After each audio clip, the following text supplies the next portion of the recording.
നമ്പൂതിരിപ്പാടും ഇന്ദുലേഖയുമായുണ്ടായ രണ്ടാമത്തെ സംഭാഷണം.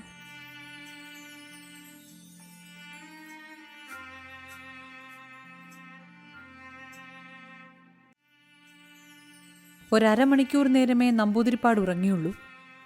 അപ്പോൾ ഉണ്ടായ ഉറക്കത്തിന് ഉറക്കമെന്നല്ല പറയേണ്ടത്, ഒരു മയക്കം എന്നാണ്.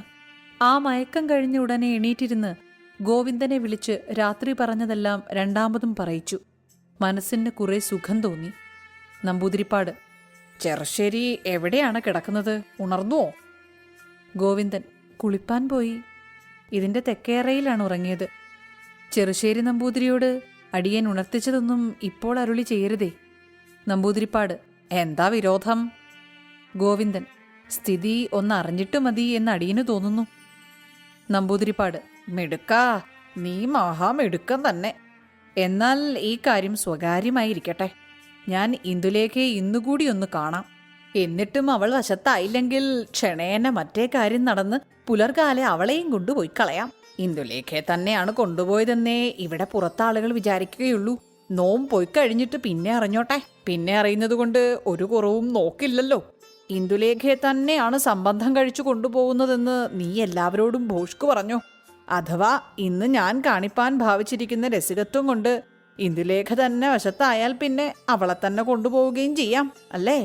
ഗോവിന്ദൻ: ഇപ്പോൾ അരുളി ചെയ്തത് ശരി, അങ്ങനെ തന്നെയാണ് വേണ്ടത്. നമ്പൂതിരിപ്പാട്: എന്നാൽ ആ പെണ്ണിനെ ഒന്ന് എനിക്ക് കാണണമല്ലോ. അതിനെന്താണ് വിദ്യ? ഗോവിന്ദൻ: അടിയൻ പോയി അന്വേഷിച്ചു വരാം. അമ്പലത്തിൽ തൊഴാൻ വരും, അപ്പോൾ കാണാം.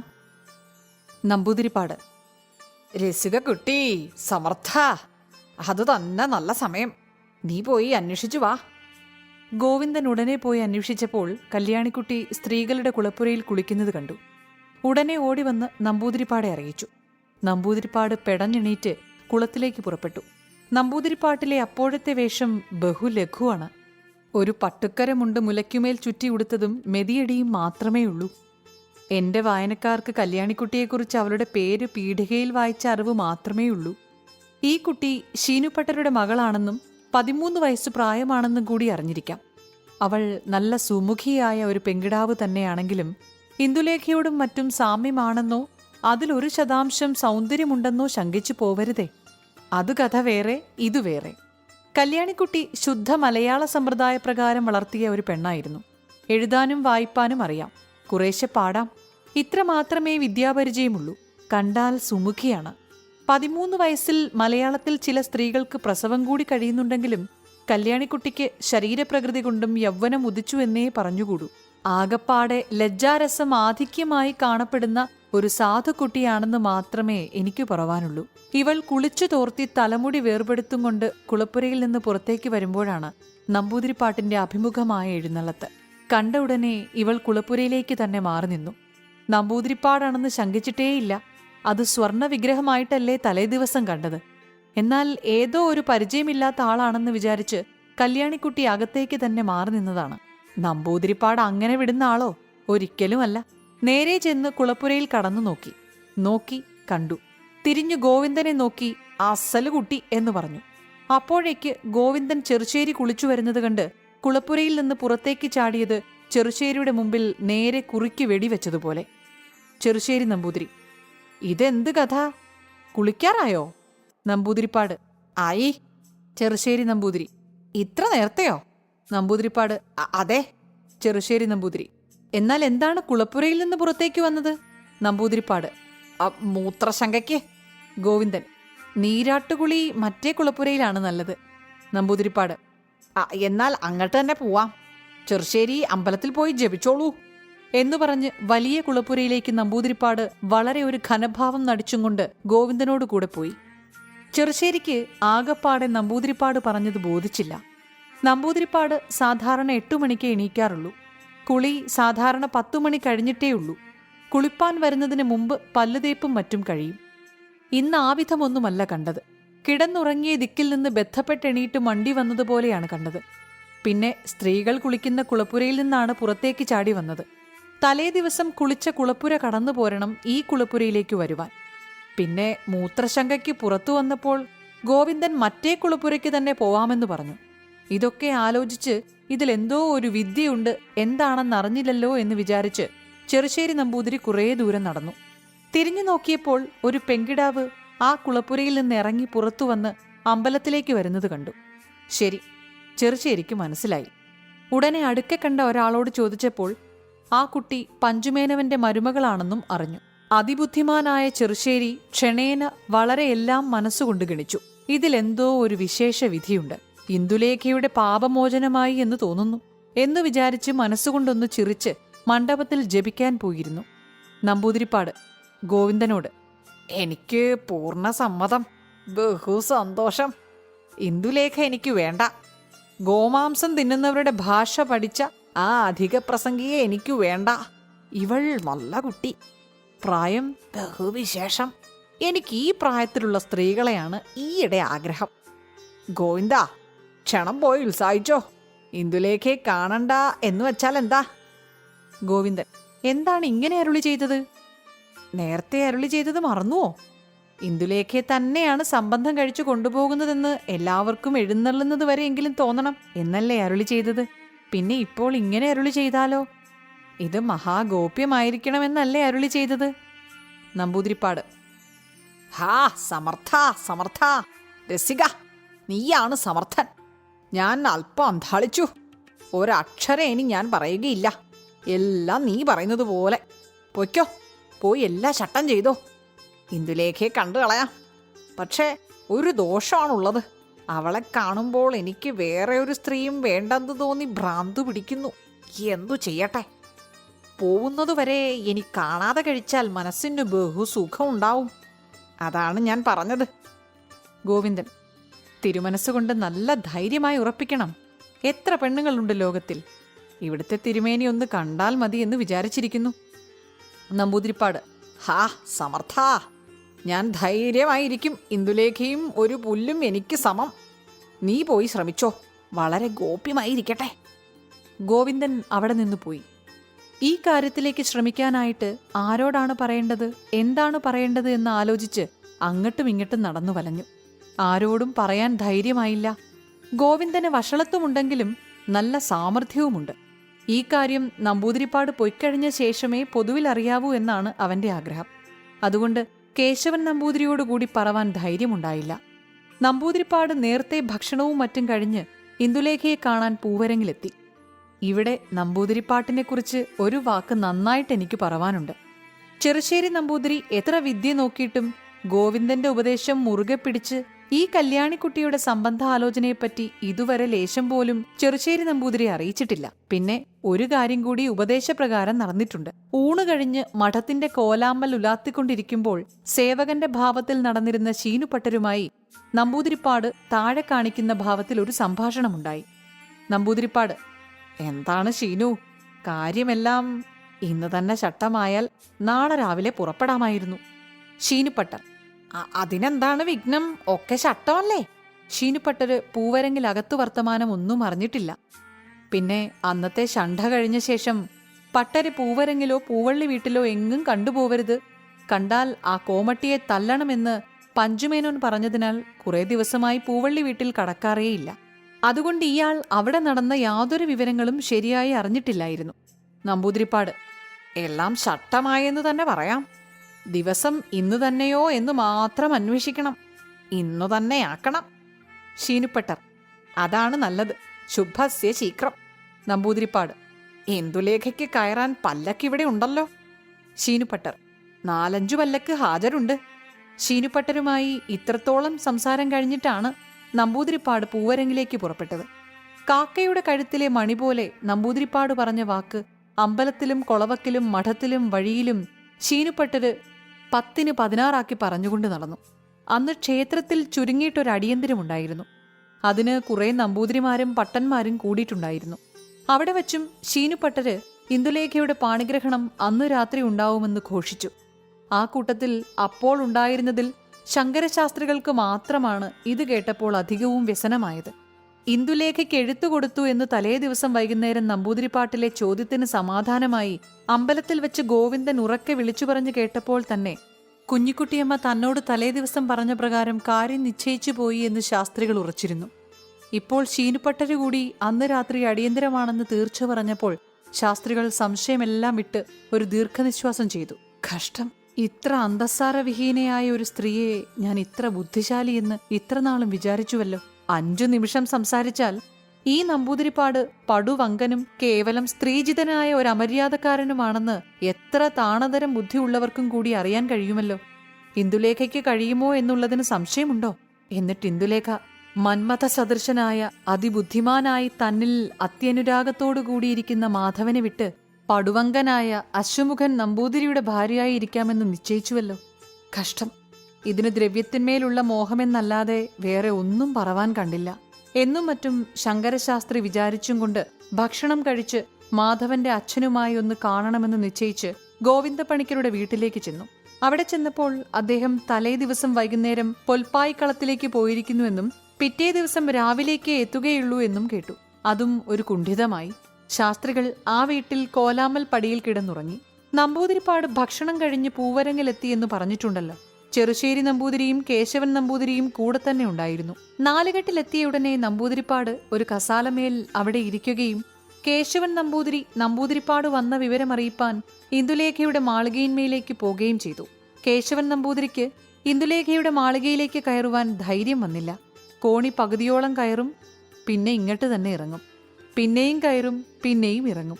തന്റെ അറയിലെ ജാലകത്തിൽ കൂടെ ഇദ്ദേഹത്തിന്റെ ഈ പ്രാകൃതം കണ്ടിട്ട് ഇദ്ദേഹത്തിന്റെ ഭാര്യ ലക്ഷ്മിക്കുട്ടിയമ്മയ്ക്ക് സങ്കടം തോന്നി. ഉടനെ കോണിച്ചുവട്ടിലേക്ക് ചെന്ന് നമ്പൂതിരിയെ വിളിച്ചു. ലക്ഷ്മിക്കുട്ടിയമ്മ, എന്താണ് ഇങ്ങനെ കളിക്കുന്നത്? ഇന്ദുലേഖയെ പേടിച്ചിട്ടായിരിക്കും അല്ലേ? ഞാൻ ചെന്നു പറയാം. ഇന്ദുലേഖയെ പകൽ നമ്പൂതിരിപ്പാട്ടിലേക്ക് കാണുന്നതിന് അവൾക്ക് അത്ര വിരോധമുണ്ടാകയില്ലെന്ന് തോന്നുന്നു. ഞാനൊന്നു പോയി പറഞ്ഞു നോക്കട്ടെ എന്ന് ലക്ഷ്മിക്കുട്ടിയമ്മ പറഞ്ഞപ്പോൾ കേശവൻ നമ്പൂതിരിക്ക് വലിയൊരു സുഖം തോന്നി. ഭാര്യയെ അനുഗ്രഹിച്ച് കോണിച്ചോട്ടിൽ നിന്നു. ലക്ഷ്മിക്കുട്ടിയമ്മ മുകളിൽ ചെന്നപ്പോൾ ഇന്ദുലേഖ മാധവന്റെ എഴുത്തും വായിച്ച് സുഖിച്ചുകൊണ്ട് നിൽക്കുകയായിരുന്നു. അമ്മ വരുന്നത് കണ്ടപ്പോൾ ഇന്ദുലേഖ, എന്താണമ്മേ, നമ്പൂതിരിപ്പാട്ടിലെ വരവുണ്ടായിരിക്കും, അത് പറവാനായിരിക്കും വന്നത് അല്ലേ? ലക്ഷ്മിക്കുട്ടിയമ്മ, അതേ മകളെ, ആ പടുവങ്കൻ നമ്പൂതിരിപ്പാടെ നീ ഇനി ഒട്ടും ഭയപ്പെടേണ്ട. ഇന്നലെ എന്റെ അകത്തു വന്ന എന്തൊക്കെ ഗോഷ്ഠിയാണ് കാണിച്ചത്. അച്ഛന് തന്നെ അദ്ദേഹത്തെക്കുറിച്ച് നല്ല ബഹുമാനമില്ലാതായിരിക്കുന്നു. എന്നാലും നമുക്ക് ലൗകികം വേണ്ടേ? അദ്ദേഹം ഇന്നോ നാളെയോ പോവും. ഇപ്പോൾ വന്നാൽ നല്ല വാക്ക് സംസാരിച്ചേക്കണം, കുറച്ച് പിയാനോ വായിച്ചേക്കണം. അദ്ദേഹം ബ്രാഹ്മണനല്ലേ? കേവലം അവമാനിച്ചു എന്ന് എന്തിനു വരുത്തണം? അദ്ദേഹം വരട്ടെയോ? ഇന്ദുലേഖ, എനിക്ക് അദ്ദേഹത്തിനെ ആവട്ടെ, ഈ ഭൂമണ്ഡലത്തിൽ വേറെ ഒരാളെയും ആവട്ടെ, ഒരു വിധത്തിലും അവമാനിക്കണമെന്നുള്ള ആഗ്രഹമില്ല. എന്നാൽ എന്നെ ഒരാൾ അവമാനിക്കാൻ ഭാവിക്കുമ്പോൾ ഞാൻ അതിനെ തടുക്കാതെ നിൽക്കുകയില്ല. ആ നമ്പൂതിരിപ്പാട് ഇന്നലെ എന്നോട് മര്യാദയായി സംസാരിച്ചിരുന്നാൽ ഞാൻ ഇന്നലെയും അദ്ദേഹത്തിന് ആവശ്യമുള്ള എല്ലാ സമയവും പാടാനോ വീണ വായിപ്പാനോ ഒരുക്കമായിരുന്നുവല്ലോ. അമ്മേ, എനിക്ക് അശേഷം ദുർഗർവുണ്ടെന്ന് വിചാരിക്കരുതേ. എന്നെ നിവൃത്തിയില്ലാത്ത വിധത്തിൽ ദ്രോഹിച്ചു. ഞാൻ മനുഷ്യനല്ലേ? കാമക്രോധ ലോഭാദികളില്ലാത്ത ഒരു സാധനമല്ലല്ലോ. ഇന്ന് നമ്പൂതിരിപ്പാട് നല്ല മര്യാദയായി സംസാരിക്കുമെങ്കിൽ അദ്ദേഹം വരട്ടെ, പാട്ടോ വീണ വായനയോ ഞാൻ കേൾപ്പിച്ചു കൊടുക്കാമല്ലോ. അതുകൂടാതെ എന്നെ ഭാര്യയാക്കണമെന്നുള്ള വിചാരത്തോടുകൂടി ഇതിന്റെ മുകളിൽ നിന്ന് വല്ല അബദ്ധവും പറഞ്ഞാൽ ഇന്നലത്തേതിലും വഷളായി പോവേണ്ടി വരും. ലക്ഷ്മിക്കുട്ടിയമ്മ, നമ്പൂരിമാരുടെ സ്വഭാവത്തിലെ കുറെ അപകടമുണ്ട്. വിശേഷിച്ച് ഈ നമ്പൂതിരിപ്പാടൊരു പടുവിഡ്ഢിയാണെന്ന് സർവ്വജനസമ്മതമാണ്. ഭ്രാന്തന്മാരോട് കോപിക്കാറുണ്ടോ മകളെ? ഇന്ദുലേഖ, നമ്പൂരിമാരിൽ എല്ലാ ജാതികളിലും ഉള്ളതുപോലെ അതിസമർത്ഥന്മാരും ഉണ്ട്. അമ്മ ചെറുശ്ശേരി നമ്പൂതിരിയുമായി അരനാഴിക വിശേഷം പറഞ്ഞു നോക്കൂ. അപ്പോൾ പറയും അതിസമർത്ഥന്മാരാണ് നമ്പൂരിമാരെന്ന്. പിന്നെ എനിക്ക് ഭ്രാന്തന്മാരുമായി വിനോദിച്ചിരിപ്പാൻ അത്ര രസവുമില്ല. ഭ്രാന്തന്മാർ തുമ്പില്ലാതെ പറഞ്ഞാൽ ഞാനത് കേൾക്കാൻ നിൽക്കുകയുമില്ല, നിശ്ചയം തന്നെ. ലക്ഷ്മിക്കുട്ടിയമ്മ, ആവട്ടെ, ഞാൻ അദ്ദേഹത്തോട് വരാമെന്നറിയിക്കട്ടെ. ഇന്ദുലേഖ, ആവലാതി തന്നെ, വന്നോട്ടെ.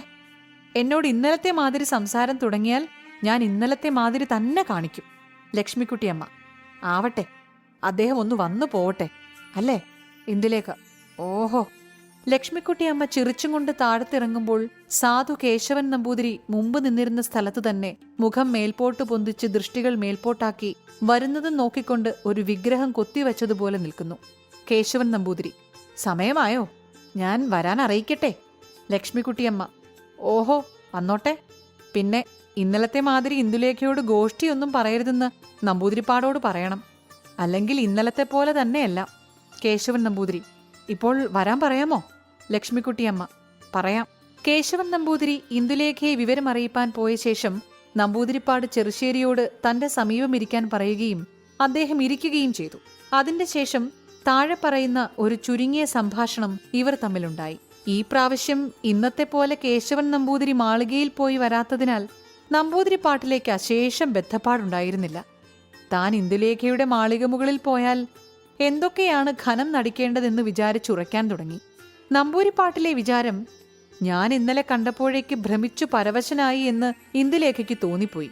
ഇന്ന് നേരെ മറിച്ചു തോന്നിക്കണം. അശേഷം ഭ്രമമില്ലെന്ന് തോന്നിക്കണം. എന്നാൽ അറിയാം സൂക്ഷ്മം. എന്താ?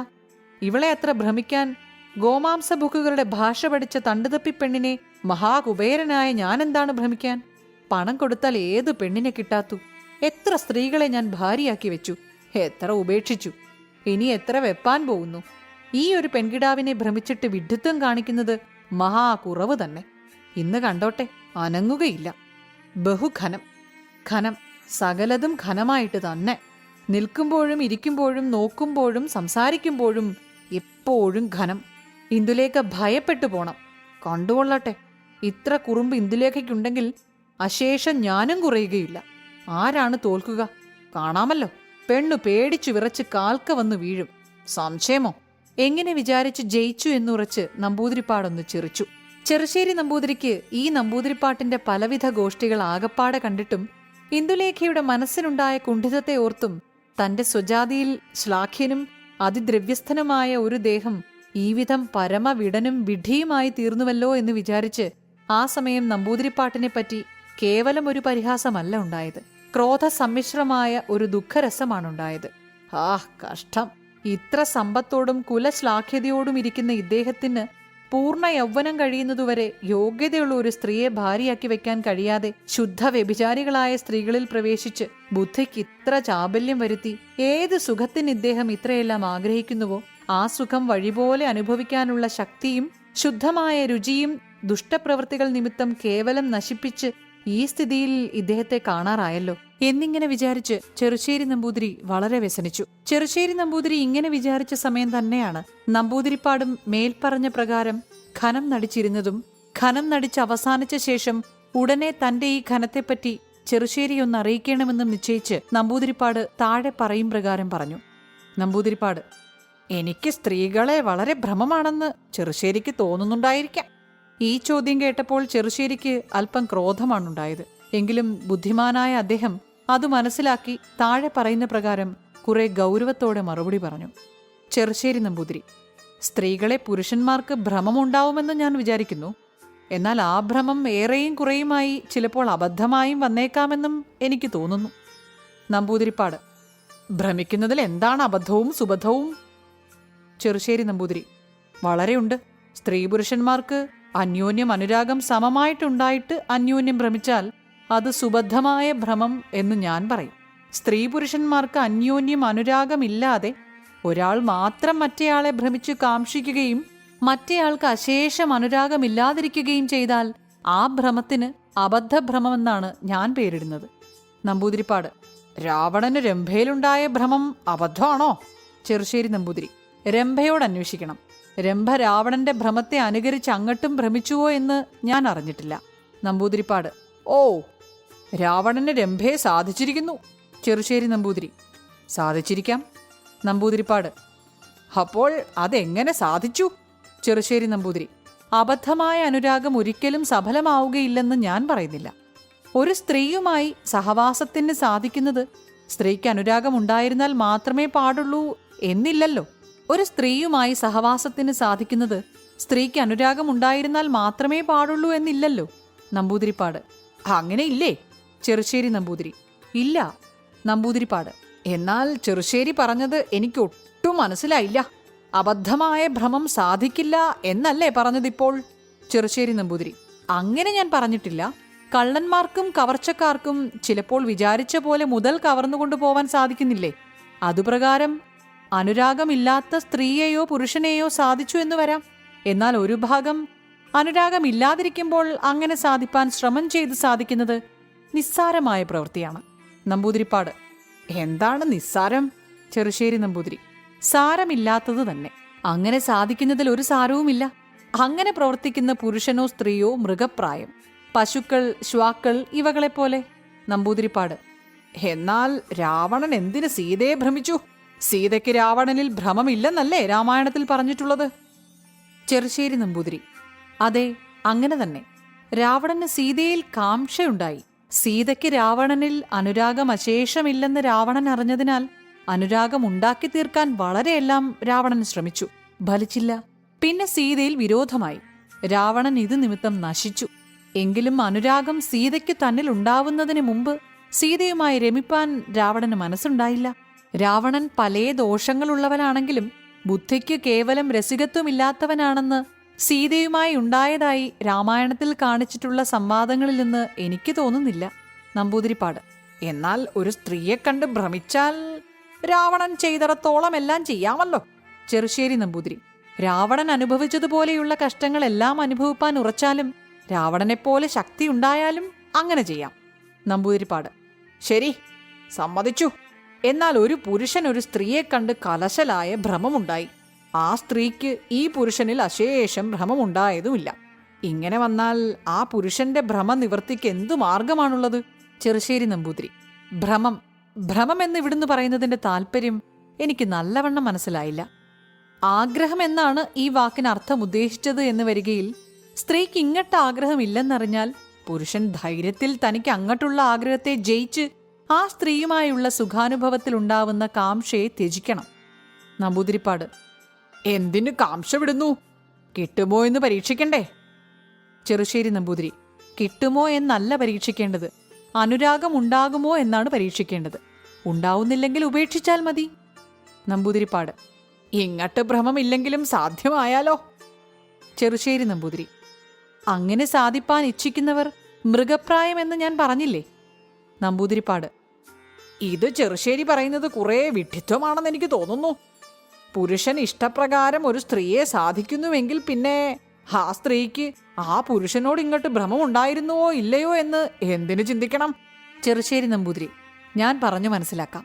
ഒരു സ്ത്രീ സുഖം പുരുഷന് സാധിച്ചു എന്ന് പറയണമെങ്കിൽ ആ സ്ത്രീയെ പുരുഷൻ രമിപ്പിച്ച് സുഖിപ്പിച്ചിട്ട് വേണം. ഒരു സ്ത്രീയെ താൻ രമിപ്പാക്കുന്നതിൽ നിന്നും തന്നാൽ അവൾ രമിച്ചു സുഖിക്കുന്നു എന്നറിയുന്നതിൽ നിന്നുമാണ് പുരുഷന് സുഖാനുഭവം ഉണ്ടാവേണ്ടത്. അപ്രകാരം തന്നെ ഒരു പുരുഷനുമായി സുഖിച്ചു എന്ന് ഒരു സ്ത്രീ പറയേണ്ടത് ആ പുരുഷനെ സ്ത്രീ രമിപ്പിച്ച് സുഖിപ്പിച്ചാൽ മാത്രമാണ്. ആ സുഖാനുഭവം അന്യോന്യം സമ്പൂർത്തിയായി ഉണ്ടാവേണമെങ്കിൽ അന്യോന്യം കലശലായ അനുരാഗം ഉണ്ടായിരിക്കണം. അങ്ങനെയല്ലാതെ സ്ത്രീസുഖം സാധിക്കുവാൻ ഇച്ഛിക്കുന്നവർ മൃഗപ്രായം. സാധിച്ചാൽ എന്തോ അന്യോന്യം ചില ഗോഷ്ഠികൾ കാണിച്ചു എന്നു മാത്രമേ പറഞ്ഞുകൂടൂ. നമ്പൂതിരിപ്പാട്: ശിക്ഷ! ഇത് മഹാദുർഘടം തന്നെ. ഇങ്ങനെയായാൽ വളരെ സ്ത്രീകളുമായി സുഖിപ്പാൻ ഒരു പുരുഷന് സാധിക്കില്ല. നിശ്ചയം. ചെറുശ്ശേരി നമ്പൂതിരി: ശരി. സൂക്ഷ്മത്തിൽ ഒരു പുരുഷന് ഒരു സ്ത്രീ, ഒരു സ്ത്രീക്ക് ഒരു പുരുഷൻ, അങ്ങനെയാണ് സൃഷ്ടി സ്വഭാവേന വെച്ചിട്ടുള്ളത്. നമ്പൂതിരിപ്പാട്: ശ്രീകൃഷ്ണൻ എത്ര ഭാര്യമാരുണ്ടായിരുന്നു? ചെറുശ്ശേരി നമ്പൂതിരി: ഞാനറിയില്ല. നമ്പൂതിരിപ്പാട്: 16,008 ഭാര്യമാരുണ്ടായിരുന്നു. ശ്രീകൃഷ്ണന്റെ ബുദ്ധിക്ക് രസികത്വം ഉണ്ടെന്നോ ഇല്ലെന്നോ ചെറുശ്ശേരി വിചാരിക്കുന്നത്? ചെറുശ്ശേരി നമ്പൂതിരി: 16,008 ഭാര്യമാരുണ്ടായിരുന്നത് ശരിയാണെങ്കിലും ശ്രീകൃഷ്ണൻ നമ്മളെപ്പോലെ ഒരു മനുഷ്യനായിരുന്നുവെങ്കിലും അദ്ദേഹത്തിന്റെ ബുദ്ധിക്ക് അശേഷം രസികത്വമില്ലെന്നും അദ്ദേഹം വളരെ ഒരു വിടനായിരുന്നുവെന്നും ഞാൻ പറയും. എന്നാൽ ഏത് ഗ്രന്ഥങ്ങളിൽ നിന്ന് നോം ഇദ്ദേഹത്തിന് ഇത്രയധികം ഭാര്യമാരുണ്ടായിരുന്നുവെന്ന് അറിഞ്ഞുവോ അതുകളിൽ നിന്ന് തന്നെ അദ്ദേഹം മനുഷ്യനായിരുന്നില്ലെന്നും അറിയുന്നുണ്ട്.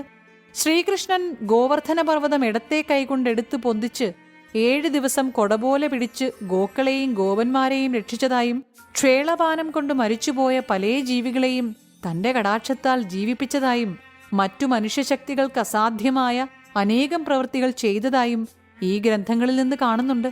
ഈ വകയെല്ലാം ചെയ്യാൻ ശക്തിയുള്ള ഒരു ദേഹത്തിന് ഞാൻ ഇപ്പോൾ പറഞ്ഞ പ്രകാരം സാധാരണ മനുഷ്യർക്കുള്ള പ്രമാണങ്ങളും നിശ്ചയങ്ങളും സംബന്ധിക്കുമോ എന്ന് ഞാൻ സംശയിക്കുന്നു. നമ്പൂതിരിപ്പാട്: പുരുഷൻ അങ്ങോട്ട് സ്നേഹം ഉണ്ടായാൽ സ്ത്രീക്ക് ഇങ്ങോട്ടുണ്ടാവാതെ ഇരിക്കയില്ല. ഞാൻ പല സ്ത്രീകളുമായി സുഖാനുഭവം ചെയ്തിട്ടുണ്ട്. എല്ലാ സ്ത്രീകൾക്കും എന്നെ ബഹുഭ്രമമായിരുന്നു. അല്ല, ചെറുശ്ശേരിക്ക് ഇതൊന്നും നിശ്ചയില്ലേ? എന്താണ് ഇന്ന് പുതിയ മാതിരിയായി സംസാരിക്കുന്നത്? സകല സ്ത്രീകൾക്കും എന്നെ ഭ്രമമാണ്. നമ്പൂതിരിപ്പാട്ടിലെ വാക്കുകേട്ട് ചെറുശ്ശേരി ചിരിച്ചുപോയി. നമ്പൂതിരിപ്പാട്ടിലെപ്പറ്റി സ്ഥായിയായി ഉണ്ടായിരുന്ന പരിഹാസം തന്നെ വീണ്ടും തോന്നി കഷ്ടമെന്നോർത്തു. നമ്പൂതിരിപ്പാട്: എന്താണ് ചെറുശ്ശേരി ഒന്നും മിണ്ടാത്തത്? സകല സ്ത്രീകൾക്കും എന്നെ ഭ്രമമല്ലെന്നാണോ വിചാരം? ചെറുശ്ശേരി നമ്പൂതിരി: ഇവിടത്തെക്കുറിച്ച് ഞാൻ ഒന്നും വിചാരിച്ചിട്ടില്ല. ഞാൻ സാധാരണ മനുഷ്യരുടെ കാര്യമാണ് പറഞ്ഞത്. ഇവർ ഇത്രത്തോളം സംസാരിക്കുമ്പോഴേക്ക് കേശവൻ നമ്പൂതിരി ഓടിയെത്തി. ഇനി മുകളിലേക്ക് പോവാം എന്ന് പറഞ്ഞു കേട്ടപ്പോൾ നമ്പൂതിരിപ്പാട്: വരട്ടെ, നിൽക്കൂ. എന്താണിത്ര ബദ്ധപ്പാട്? എന്റെ സമയം കൂടി നോക്കണ്ടേ? കേശവൻ നമ്പൂതിരി: സമയമായിട്ട് മതി. കേശവൻ നമ്പൂതിരി ഒന്ന് അത്ഭുതപ്പെട്ടു. ഇതെന്ത് കഥ? ഇദ്ദേഹം ഒരു കമ്പക്കാരൻ തന്നെയാണ്. ഇത്രയും വിചാരിപ്പാനേ ഇടയായുള്ളൂ. അപ്പോഴേക്ക് നമ്പൂതിരിപ്പാട്: എന്നാൽ ഇനി പോവുക. കറുത്തേടം വരണ്ട, ഞാൻ മാത്രം പോവാം. ചെറുശ്ശേരി ഇവിടെ കിടന്നുറങ്ങിക്കോളൂ എന്നും പറഞ്ഞ് നമ്പൂതിരിപ്പാട് അതിഘനഭാവത്തോടുകൂടി തുപ്പട്ട മുതലായവ പുതച്ച് ഇന്ദുലേഖയുടെ മാളിക മുകളിൽ കയറി. ഇന്ദുലേഖ തലേ ദിവസത്തെ പോലെ വിസ്താരത്തിന് കൂട്ടിൽ നിർത്തിയ തടവുകാരന്റെ ഭാവത്തോടെ ചാരുപടിയും പിടിച്ചു നിൽക്കുന്നു. നമ്പൂതിരിപ്പാട് പുറന്തളത്തിൽ കടന്ന് ഇന്ദുലേഖയെ കണ്ടു. കണ്ട ക്ഷണത്തിൽ ഈ ഇളിഭ്യന്റെ ധൈര്യവും ഘനവും ആസകലം മൂടിയൊളിച്ചു. പല്ലിളിച്ചു: ശിവ ശിവ, സുന്ദരിയായ നിന്റെ കൂടെ ഇരിക്കാതെ എനിക്ക് ഈ ജന്മം സാധിക്കയില്ല. എന്തു മുഖം, എന്തു നിറം, എന്തു തലമുടി, എന്തു കണ്ണ്! ശിവ ശിവ, നാരായണ! വലഞ്ഞു വലഞ്ഞു. ഘനവുമില്ല, എനിക്ക് ധൈര്യവുമില്ല. ദേവേന്ദ്രൻ മഹർഷിയുടെ ഭാര്യയെ കണ്ടപ്പോൾ ഘന എവിടെ പോയി? രാവണന് രംഭയെ കണ്ടപ്പോഴോ? ഇങ്ങനെയെല്ലാം ഇന്ദുലേഖയെ കണ്ട ക്ഷണത്തിൽ നമ്പൂതിരിപ്പാട്ടിലേക്ക് തോന്നി. എങ്കിലും 2-3 നിമിഷം കസാലമേലിരുന്ന ശേഷം ഒരുവിധമെല്ലാം ധൈര്യമുറപ്പിച്ചു പറയുന്നു. നമ്പൂതിരിപ്പാട്: ധീരർക്ക് പുല്ലും തരുണീമണിമാരും സമം എന്നുള്ള പ്രമാണം ഇന്ദുലേഖ വായിച്ചിട്ടുണ്ടോ? ഇന്ദുലേഖ വല്ലാതെ പൊട്ടിച്ചിരിച്ചും കൊണ്ട്: ഞാൻ പ്രമാണം വായിച്ചിട്ടില്ലെങ്കിലും ഇപ്പോൾ കേട്ടുവല്ലോ. ഒന്നാന്തരം പ്രമാണമാണ്. ഇന്ദുലേഖ ഉള്ളിലടക്കാൻ നിവൃത്തിയില്ലാത്ത വിധം മനോഹരമായ ശബ്ദത്തിൽ കുലുകുലങ്ങനെ പൊട്ടിച്ചിരിച്ച ഭാവവികാരം കണ്ട ക്ഷണത്തിൽ ഇന്ദുലേഖ ഉള്ളിലടക്കാൻ നിവൃത്തിയില്ലാത്ത വിധം മനോഹരമായ ശബ്ദത്തിൽ കുലുകുലുങ്ങനെ പൊട്ടിച്ചിരിച്ച ഭാവവികാരം കണ്ട ക്ഷണത്തിൽ നമ്പൂതിരിപ്പാട് വളരെ പ്രയത്നപ്പെട്ട് ഉറപ്പിച്ച ഘനം എവിടെയോ പോയി. ഇന്ദുലേഖ ഉള്ളിലടക്കാൻ നിവൃത്തിയില്ലാത്ത വിധം മനോഹരമായ ശബ്ദത്തിൽ കുലുകുലുങ്ങനെ പൊട്ടിച്ചിരിച്ച ഭാവവികാരം കണ്ട ക്ഷണത്തിൽ നമ്പൂതിരിപ്പാട് വളരെ പ്രയത്നപ്പെട്ടുറപ്പിച്ച ഘനം എവിടെയോ പോയി. മുമ്പ് ഗോവിന്ദനുമായുണ്ടായ ആലോചനകളും നിശ്ചയങ്ങളും എല്ലാം കേവലം മറന്ന് മനസ്സ് ഇന്ദുലേഖയിൽ വീണു ലയിച്ചു. എന്നിട്ടിങ്ങനെ പറയുന്നു നമ്പൂതിരിപ്പാട്: ഇന്ദുലേഖ ഒന്നുകൂടി ഉറക്ക ചിരിച്ചാട്ടെ. ഇംഗ്ലീസിൽ ചിരിക്കാനും പഠിപ്പിക്കുമോ? ബഹുഭംഗി അങ്ങനെ ചിരിക്കുന്നത്. ഒന്നുകൂടി ചിരിച്ചാട്ടെ. ഇന്ദുലേഖ ചിരിച്ചു പരവശിയായി അകത്തേക്ക് മുഖം തുടയ്ക്കാൻ പോയി. നമ്പൂതിരിപ്പാട്: അല്ല, മോശം. അകത്തേക്ക് പോയി കഴിഞ്ഞുവോ? ഇന്നലത്തെ പോലെ കൂടി സംസാരിപ്പാൻ ഇന്നിടയില്ലെന്ന് തോന്നുന്നു. പിന്നെ എന്തിനാണ് എന്നോട് വരാൻ പറഞ്ഞത്? ഇന്ദുലേഖ: അല്ല, ഞാൻ വരുന്നു എന്നു പറഞ്ഞ് മുഖം കഴുകി രണ്ടാമതും പുറത്തു വന്നു. നമ്പൂതിരിപ്പാട്: ഇന്ദുലേഖയ്ക്ക് എത്ര വയസ്സായി? ഇന്ദുലേഖ: 18. നമ്പൂതിരിപ്പാട്: എനിക്ക് എത്ര വയസ്സായെന്ന് ഇന്ദുലേഖയ്ക്ക് തോന്നുന്നു? ഇന്ദുലേഖ: എനിക്ക് വയസ്സ് കാഴ്ചയിൽ ഗണിക്കാനുള്ള സാമർഥ്യമുണ്ടെന്ന് തോന്നുന്നില്ല. അതുകൊണ്ട് എനിക്ക് പറവാൻ സാധിക്കയില്ല. നമ്പൂതിരിപ്പാട്: എങ്കിലും ഏകദേശം മതിപ്പായി പറഞ്ഞൂടെ? ഇന്ദുലേഖ: മതിപ്പായി പറഞ്ഞാൽ ശരിയാകയില്ല. നമ്പൂതിരിപ്പാട്: എങ്കിലും ഏകദേശം പറയൂ. ഇന്ദുലേഖ: എന്തെങ്കിലും പറഞ്ഞാൽ മതിയെങ്കിൽ പറയാം. ഇവിടേക്കൊരു 50 വയസ്സ് കഴിഞ്ഞെന്ന് എനിക്ക് തോന്നുന്നു. നമ്പൂതിരിപ്പാട്: ഛീ, അബദ്ധം. എനിക്ക് പൂർണ്ണ യൗവനം കഴിഞ്ഞു എന്നാണ് തോന്നുന്നത്. കഷ്ടം, ഇതെന്തു കഥയാണ്? 50 വയസ്സായോ? പൂർണ്ണ യൗവനം കണ്ടാൽ നിശ്ചയിച്ചുകൂടെ? ഇന്ദുലേഖ: ഞാൻ മുമ്പ് തന്നെ പറഞ്ഞില്ലേ എനിക്ക് വയസ്സ് ഗണിക്കാൻ അറിഞ്ഞുകൂടെന്ന്. നമ്പൂതിരിപ്പാട്: പൂർണ്ണ യൗവനമുള്ള ഒരു പുരുഷനെ കണ്ടാൽ ഇനിയും അറിഞ്ഞുകൂടെ? 18 വയസ്സായാലും അറിഞ്ഞുകൂടെ? ഇന്ദുലേഖ: എനിക്ക് അറിഞ്ഞുകൂടാ. പൂർണ്ണ യൗവനം എന്ന് വെച്ചാൽ തന്നെ എന്താണെന്ന് എനിക്ക് മനസ്സിലായിട്ടില്ല. നമ്പൂതിരിപ്പാട്: ഇംഗ്ലീഷ് പഠിച്ചിട്ടാണ് ഈ വക ഒന്നും ഇന്ദുലേഖയ്ക്ക് മനസ്സിലാവാത്തത്, സംശയമില്ല. ഇന്ദുലേഖ: അതുകൊണ്ട് തന്നെ ആയിരിക്കാം. നമ്പൂതിരിപ്പാട്: ഞാൻ വേളി കഴിച്ചിട്ടില്ല. ഇന്ദുലേഖ: ശരി, നല്ല കാര്യം. നമ്പൂതിരിപ്പാട്: ഇല്ലത്ത് സന്തതിക്ക് അനുജന്മാർ വേളി കഴിച്ചിട്ടുണ്ട്. ഞാൻ എല്ലായ്പ്പോഴും വളരെ സുഖിച്ച് കാലം കഴിക്കുന്നു. സ്വജാതിയിൽ ക്രമപ്രകാരം വേളി കഴിച്ചാൽ നമ്പൂതിരിമാർക്ക് സുഖം പോയി. ഞാൻ സ്ഥിരമായി ഇതുവരെ യാതൊരു ഭാര്യയും വെച്ചിട്ടില്ല. എന്താണ് ഇന്ദുലേഖ ഒന്നും പറയാത്തത്? ഇന്ദുലേഖ: ഇവിടുന്ന് ഇവിടുത്തെ വർത്തമാനങ്ങളെക്കുറിച്ച് പറയുമ്പോൾ ഞാൻ എന്താണ് ഇടയിൽ പറയേണ്ടത്? നമ്പൂതിരിപ്പാട്: ഞാൻ ഇന്നലെ അയച്ച ശ്ലോകം കേൾക്കണോ? ഞാൻ ചൊല്ലാം. ഇന്ദുലേഖ: വേണ്ട, ബുദ്ധിമുട്ടണ്ട. നമ്പൂതിരിപ്പാട്: എന്തു ബുദ്ധിമുട്ടാണ്? ശ്ലോകം ചൊല്ലുന്നത് ഒരു രസികത്വം അല്ലേ? ഇന്ദുലേഖ: അതെന്തോ. നമ്പൂതിരിപ്പാട്: അങ്ങനെ തോന്നുന്നത് ഇംഗ്ലീഷ് പഠിച്ചിട്ടാണ്.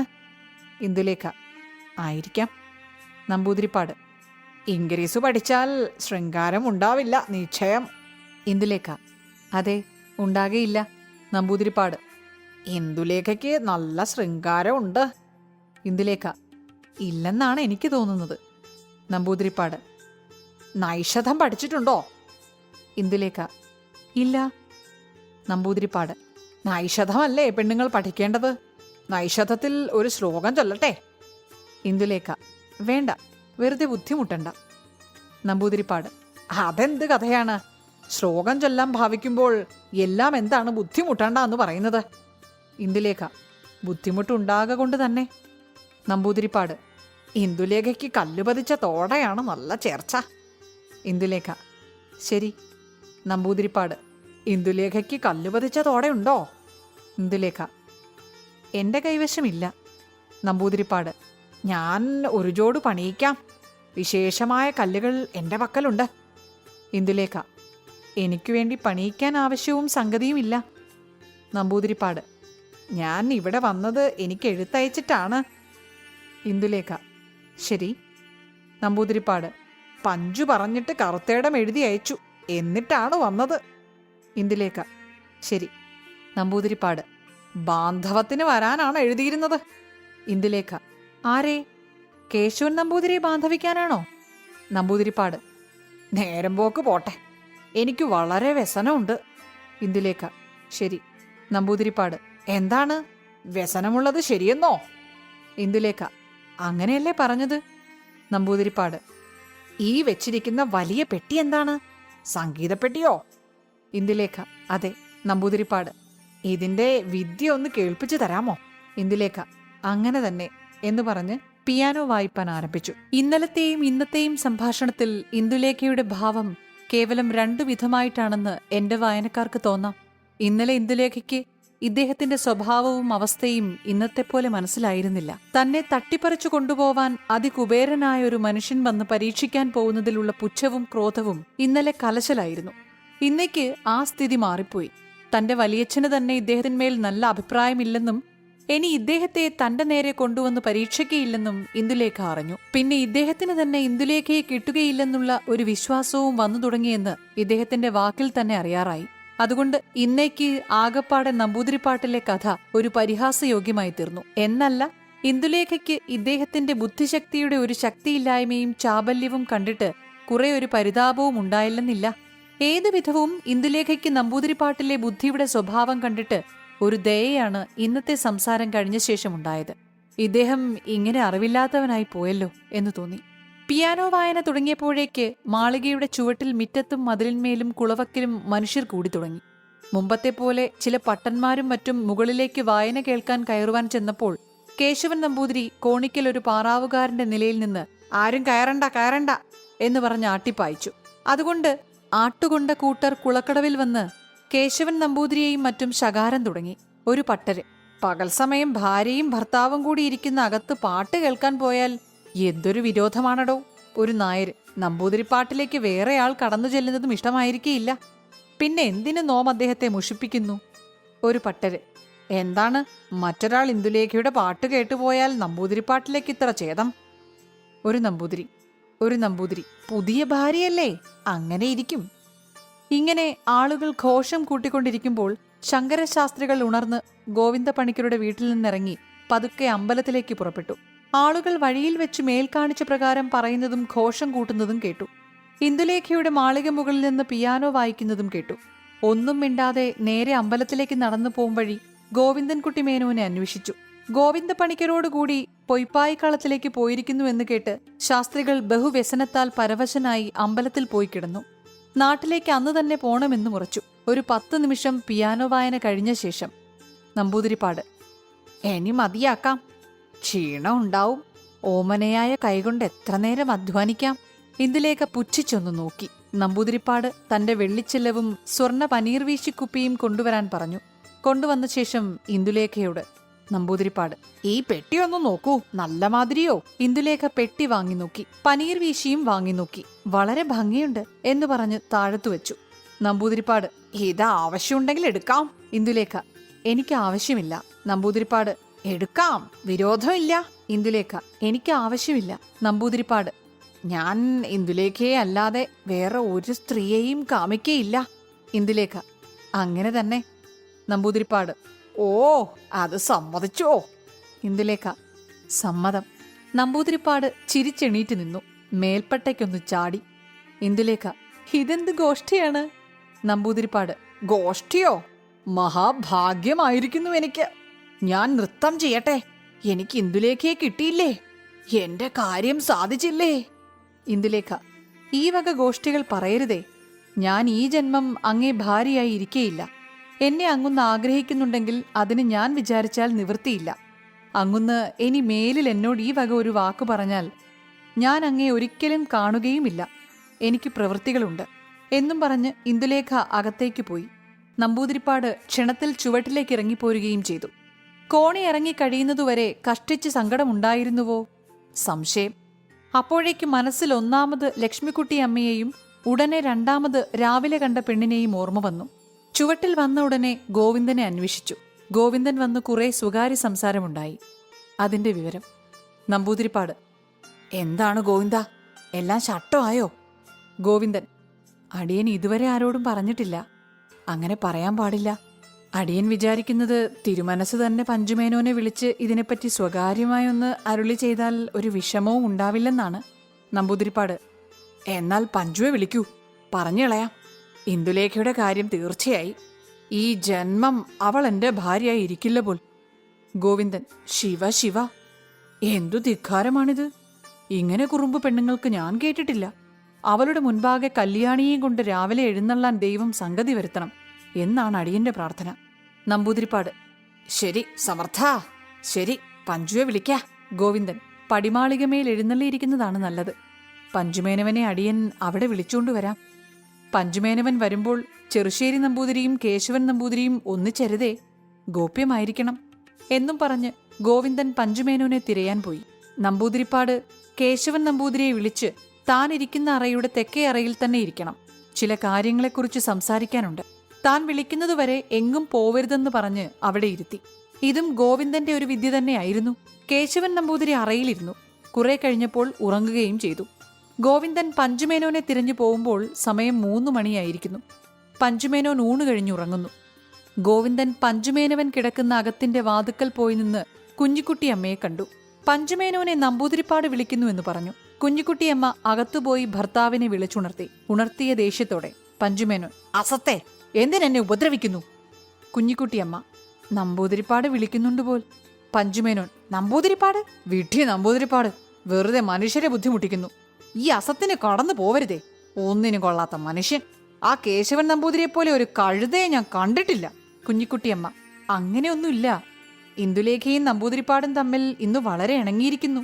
ഇന്ന് ഇത്ര നേരം മാളികയിൽ വെച്ച് പാട്ടും ചിരിയും തകൃതിയായിരുന്നു. ബഹു ഉത്സാഹം. ഇന്ദുലേഖയ്ക്ക് വളരെ സന്തോഷമായിരിക്കുന്നു പോൽ. പഞ്ചുമേനോൻ പതുക്കെ എണീറ്റിരുന്നിട്ട്, പാട്ടുണ്ടായോ? എപ്പോഴ്? കുഞ്ഞിക്കുട്ടിയമ്മ, ഇവിടുന്ന് കിഴക്കേ പറമ്പിൽ പോയ സമയം. പഞ്ചുമേനോൻ, അതൊന്നും ഞാൻ കേട്ടില്ല. ഞാൻ പോയി അന്വേഷിക്കട്ടെ എന്നു പറഞ്ഞ് വൃദ്ധൻ കുറെ സന്തോഷത്തോടെ എണീറ്റ് പുറപ്പെട്ട് ഗോവിന്ദനോടുകൂടി പടിമാളികയിൽ ചെന്നു കയറി.